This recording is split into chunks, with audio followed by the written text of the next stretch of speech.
So, andito pa rin po ako sa ating first flat vertical wall. So, ngayon ay ipagpatuloy ko lang po yung pag-harvest ng ating mga halaman. So, dahil tag-init na po ay heto at nag-start na akong mag-harvest ng ating mga stinky. So, heto sila ay hina-harvest ko tuwing tag-init. So, ayan, ramdam na po natin yung summer.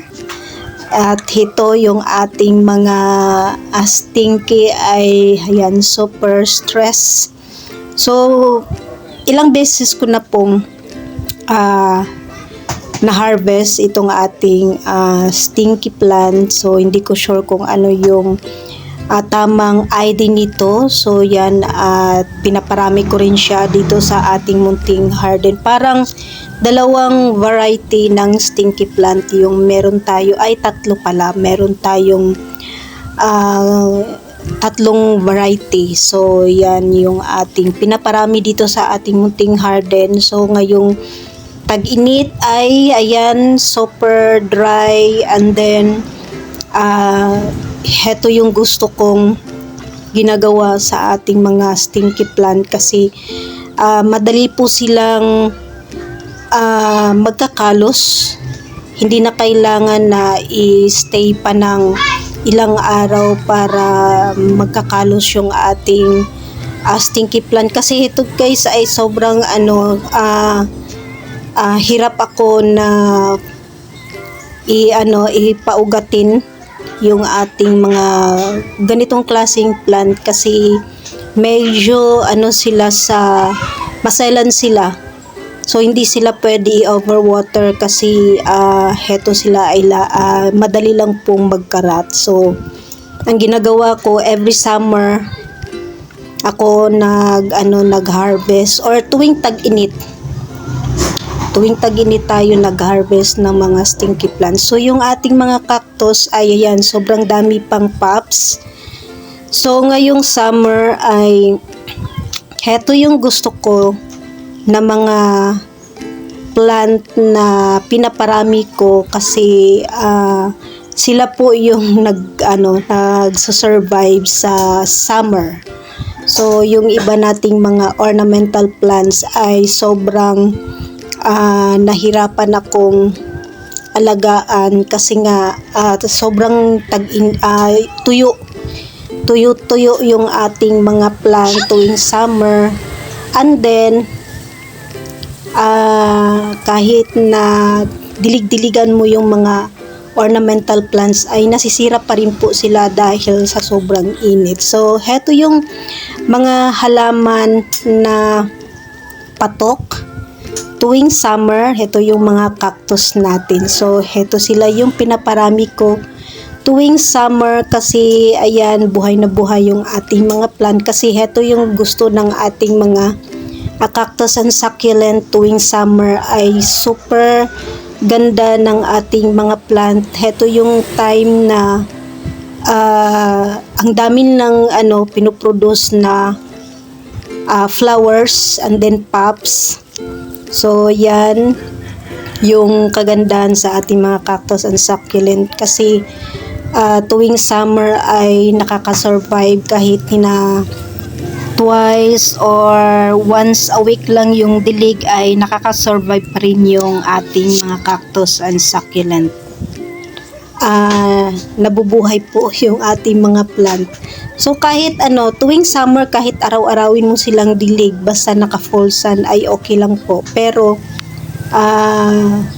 hinihintay pa rin po natin na matuyo yung soil para ma-sure natin na hindi masira yung ating plant kasi kahit summer ay merong mga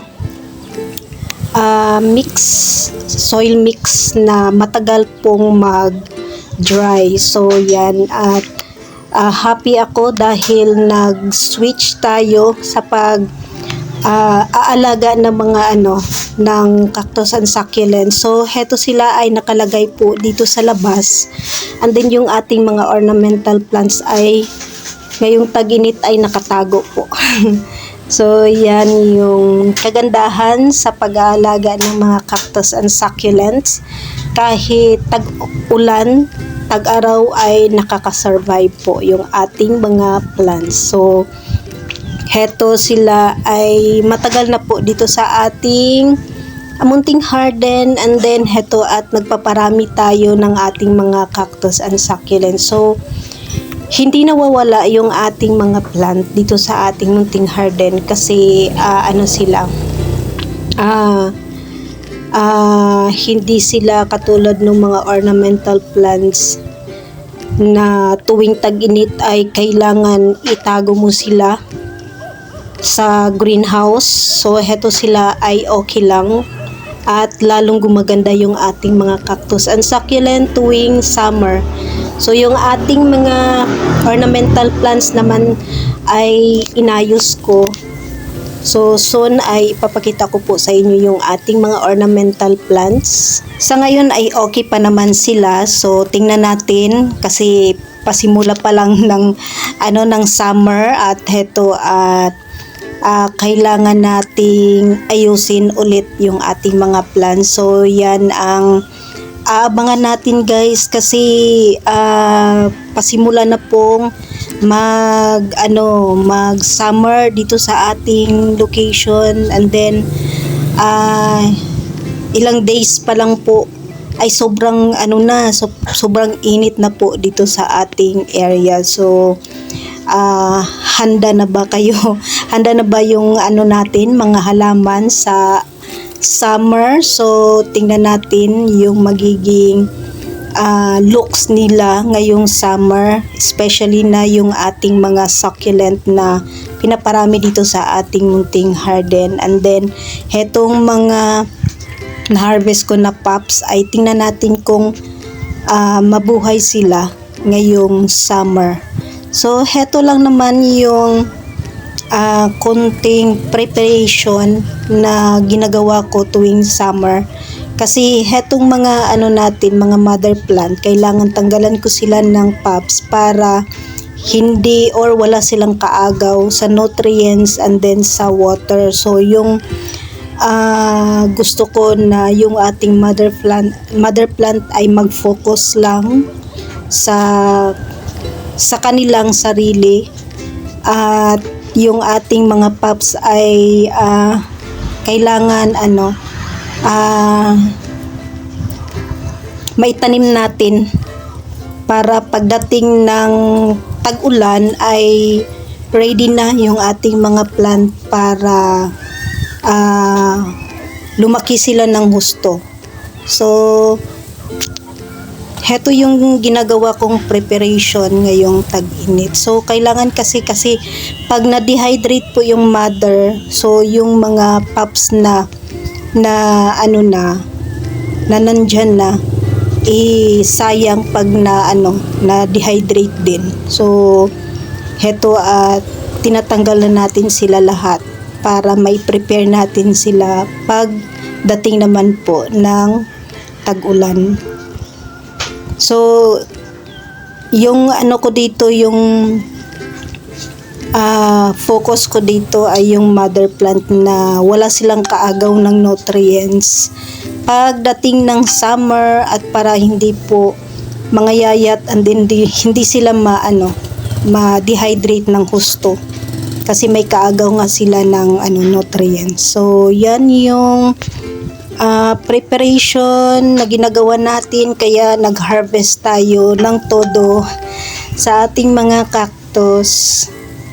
Heto ay subuko na ng ilang taon, siguro mga 6 years or 5 years ko na ginagawa to tuwing summer bago mag-summer, and then pagdating naman ng tag-ulan ay yung mga pups naman yung i-prepare natin para paugatin para pag maulanan sila ay maganda po yung tubo ng ating mga succulent. So yan yung ginagawa natin guys. And then yung ating mga succulent din ay meron na akong ginagawang preparation. Meron tayong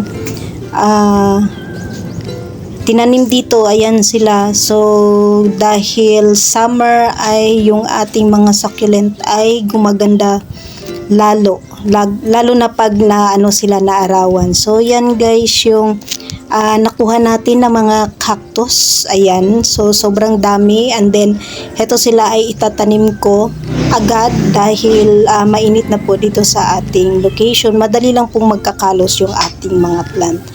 And that's for today guys. Thanks for watching and God bless.